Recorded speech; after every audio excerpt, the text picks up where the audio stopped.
Okay, mga ka-bro. Ito, isa na naman pong Bluetooth speaker ang dinala sa atin. Ayaw na po siya mag-charge. Sira na po yung kanyang charging pin. Ito po, ito. Ayan, yung tinuturo ko na yan.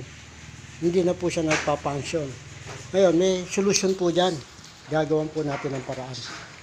Ganito po ang isang kaalaman po para po sa madalian natin pag-repair ng Bluetooth speaker. Ito po, binilatan ko na po yung kanyang, ito po yung battery niya. Ito yung negative, yung itim, yung pula po, yan ang positive. Tapos kukuha po tayo ng charger. Ito yung charger na yan. Ano po? Kukonekta po natin ito sa positive. Siyempre, yung positive, itatama natin sa positive. Ayan. Teka lang, kukuha lang po tayo ng taga-video. Ang taga-hawak. Ayan, bye. Bye. Pakitutok mo lang dito sa ginagawa ko. Dito.